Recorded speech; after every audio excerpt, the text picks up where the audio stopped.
Guten Morgen, liebe Leute. Ich habe eben Antofagasta de la Sierra verlassen. Hier sieht man Lava von den 2 Vulkanen oder 3, die hier in der Gegend sind. Es ist eigentlich mein letzter oder vorletzter Tag in Argentinien. Ich habe kaum mehr Bargeld. Ich hatte eh nicht viel. Hier konnte man nicht mit Karte bezahlen. Das heißt, ja, das war eine größere Aktion, dass ich da überhaupt zum Zimmer gekommen bin. Das hat 65 Euro gekostet oder 60, ja, etwa 60. Da hat mir einer ausgeholfen, der hat dann mit Banktransfer das Zimmer bezahlt. Ich habe ihm das dann in Dollar bezahlt. Auch ein Motorradfahrer. Ja, so hilft man sich unter Motorradfahrern.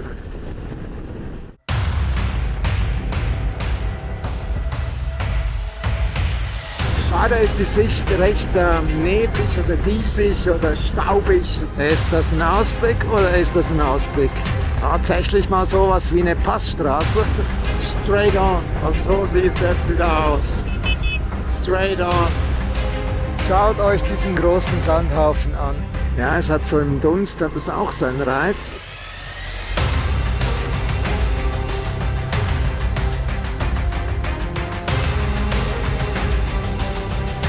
Das Benzin hier oben kostet $2, ansonsten etwa 1,30. Also die nehmen es echt hier von den Leuten. Es gibt aber auch keine weitere Tankstelle hier. Ich fahre jetzt 200 Kilometer runter bis an die Ruta Querenta vor Belén. Da ist dann die nächste Tankstelle. Kann natürlich auch sein, dass die dann kein Benzin haben. Und dann stehst du da, dann hast du echt ein Problem. Also es ist schon extrem remote hier oben. Das ist 200 Kilometer, wie gesagt, zur Ruta Querenta. Es ist schön, es ist wunderbar, aber wie einer in den Kommentaren geschrieben hat, dann nimm noch eine andere Straße. Es gibt keine. Schade ist die Sicht recht neblig oder diesig oder staubig. Ich weiß nicht, was es ist. Benny ist gestern im Tal unten auf der Route 40 gefahren, der meinte, da wären Sandstürme. Ich habe hier oben ja auch gegen 100 Windhosen erlebt, gesehen oder eben vor allem auch erlebt. Das ist extrem unangenehm. Das, was man hier voraussieht, ist die Straße. Das ist keine Piste. Flughafenpiste, so meine ich.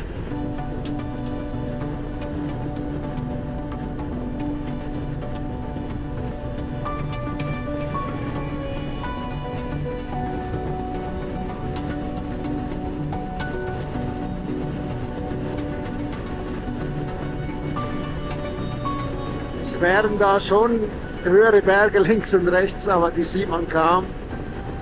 In diesem Morgennebel oder was auch immer das ist.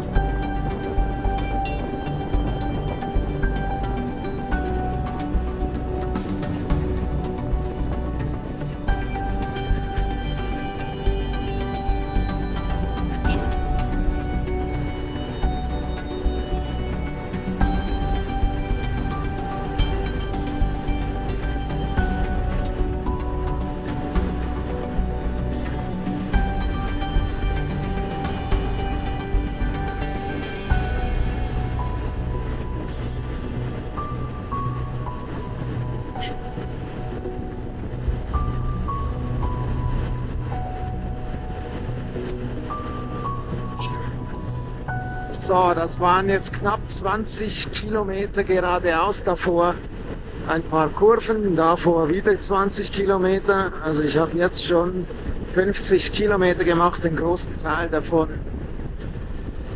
geradeaus. Und hier rechts geht es zum Campo de Piedra Pómez. Das sind weiße Steine. Das sieht aus wie Schnee, sind weiße, sandige Steine. Da ist aber auch eben angeschrieben gewesen, nur für 4x4. Ich weiß aus Videos, dass das sehr sandige Passagen da gibt. Ich mache das sicher nicht alleine, aber ich habe auch kein Benzin dafür. Aber hier geht jetzt die Straße hoch nach El Peñón. Das ist der nächste Ort. Und dann geht es nochmal weiter hoch. Jetzt schaue ich mal, wie hoch wir überhaupt hier sind. 3200. Also der Salar Der Antofagasta ist auf 3,2 und 3,1. Und jetzt steigen wir mal ein bisschen an. Ei, ich brauche sogar mal die Bremse. Das Profil hält nach den vielen Geraden noch nicht eckig gefahren. Ja, es hat so im Dunst, hat es auch seinen Reiz, aber als ich das zum ersten Mal gesehen habe, mir blieb das Herz beinahe stehen. Das ist so ein traumhafter Anblick hier, diese Berge.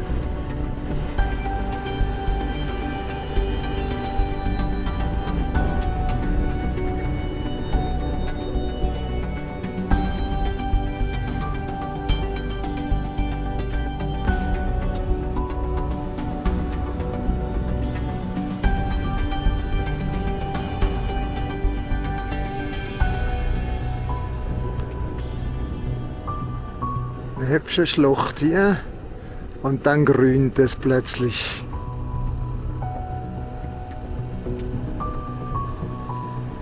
Da vorne dann bei den Bäumen, da ist El Peñón.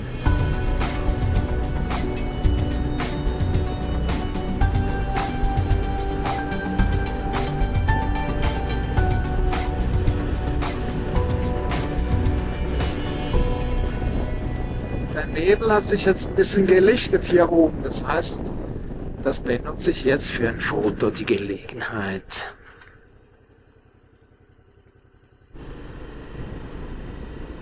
Manchmal auch gar nicht so scheu. Ich bin nicht sicher, ob es noch mal weiter hoch geht. Oh. So, schauen wir dann mal den Ausblick an. Geht noch ein paar Kurven da oben dann. Oh la la. Na? Ist das ein Ausblick oder ist das ein Ausblick? Auf 3000, ne genau, ziemlich genau 4000 Meter, 399.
Was für eine Aussicht.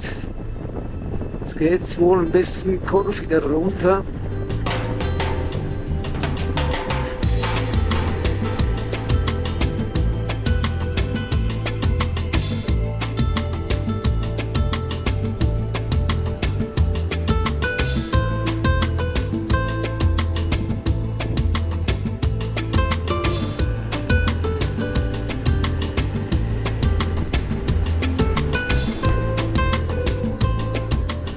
tatsächlich mal sowas wie eine Passstraße. Weil sonst geht es einfach gerade berghoch und bergunter.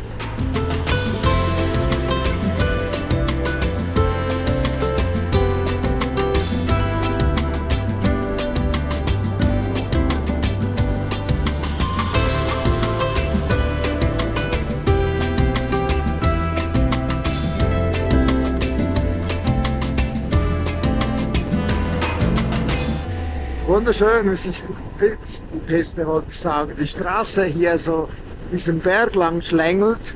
Das hatte ich so nicht mehr in Erinnerung. Bisschen kurviger, einfach eine hübsche Passstraße eigentlich, wie wir sie aus Europa kennen. Vom Belag her sowas ja, wie in Frankreich. Eher rauer Belag. Oh, was machen denn die da? Die nehmen ein Staubbad. Sorry guys, habe ich euch beim Baden gestört?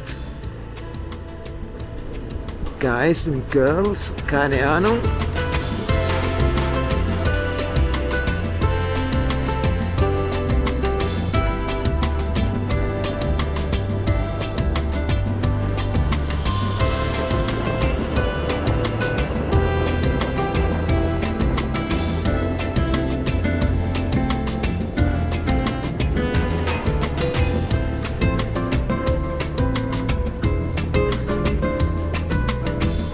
Also heute früh war windstiller, es bläst jetzt wieder ziemlich starker Wind. Dafür wird es allmählich ein bisschen wärmer.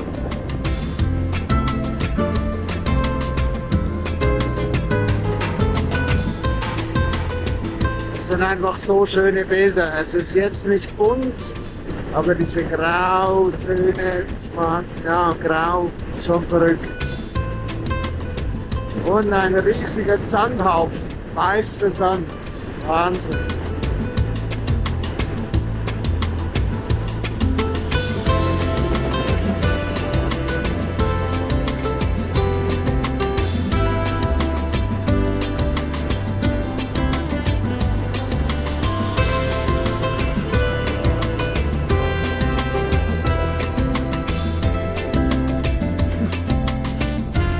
Ach Leute, wie verrückt ist das denn? Schaut euch diese Sandhaufen an, das ist unglaublich. Nochmal ein Fotostopp, das ist ja Wahnsinn. Ich komme überhaupt nicht voran, aber ich habe heute auch viel Zeit.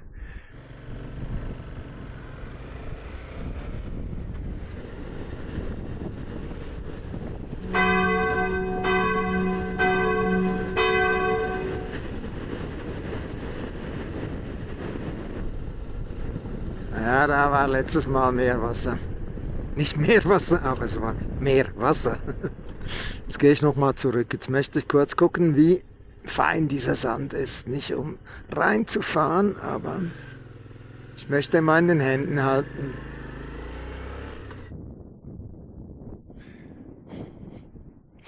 Das kann man nicht sehen, ne?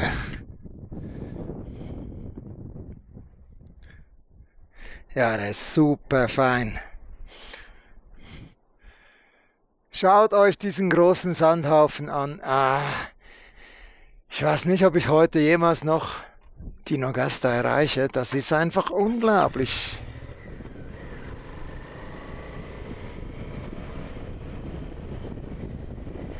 Mach so viele Fotostops wie noch nie. Ich bin auf Asphalt unterwegs.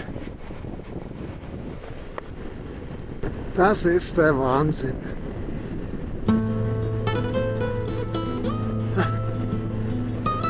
Ja, wie ich das letzte Mal hier hochfuhr, da war dann der untere Teil nicht asphaltiert. Ihr könnt euch vorstellen, wie sandig das war. Ich denke, das ist jetzt durchgehend asphaltiert. Faszinierend.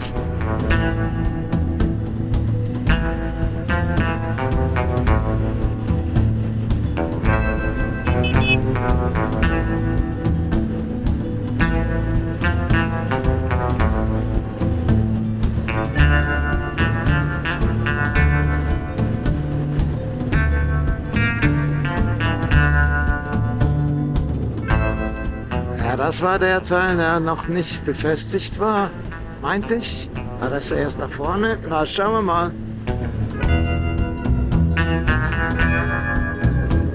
Ja, ich muss die Drohne noch mal vornehmen.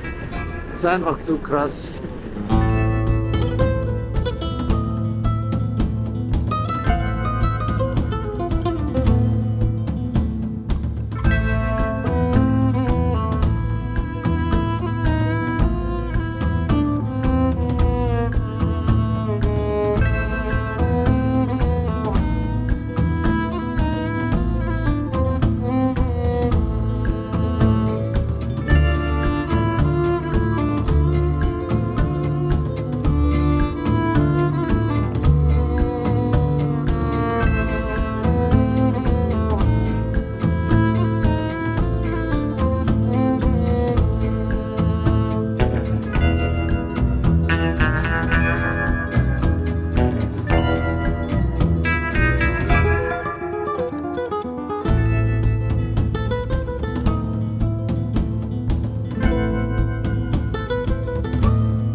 Es wird trockener und trockener und wärmer, was mir entgegenkommt. Also da unten wird es mir dann wahrscheinlich wieder zu heiß.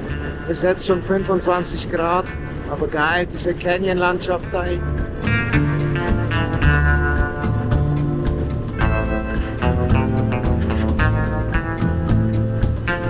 Wieder eine super schöne Passstraße, da kann man Motorradfahren einfach genießen. Also eigentlich ist jetzt die ganze Strecke Antofagasta bis runter nach Villaville ein Traum.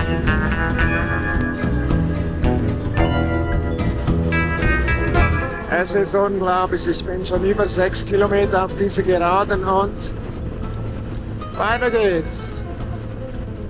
Das ist jetzt nach Londres südlich, da geht's einfach, straight on. Ich weiß nicht, wie lange die Gerade wird. Jetzt sind wir 7 Kilometer. Davor war eigentlich eine 1-Grad-Kurve und auch schon gerade. Das ist schon krass. Mittlerweile sind es 35 Grad. Es macht keinen Spaß mehr, so Motorrad zu fahren. Da drüben wären Berge, aber ich weiß, da geht eine Strecke durch. Da hat aber ein Kumpel von mir schon mal arg gelitten. Es sind noch 120 Kilometer bis Tinogasta. Die werde ich so auch noch schaffen. Oh, großes Ereignis. Eine Kurve in Sicht. Das ist eigentlich schon lange in Sicht. Sind jetzt genau 20 Kilometer. Straight on. Und jetzt kommt so eine leichte Kurve. Und dann werden das, glaube ich, noch mal etwa 20 Kilometer. Straight on. Ich werde wieder mitzählen. Das Einzige, was du hier tun kannst. So, sind wir bei 98. Die Kurve war genau 1 Kilometer lang. Das war ein Ereignis für sich. Und so sieht es jetzt wieder aus. Straight on. Es folgte dann trotzdem noch ein großes Ereignis, nämlich die Kilometertafel 4040 auf der Ruta 40. Ich hoffe, ihr seid auch beim nächsten Mal wieder mit dabei und freue mich über jedes Like und jedes Abo.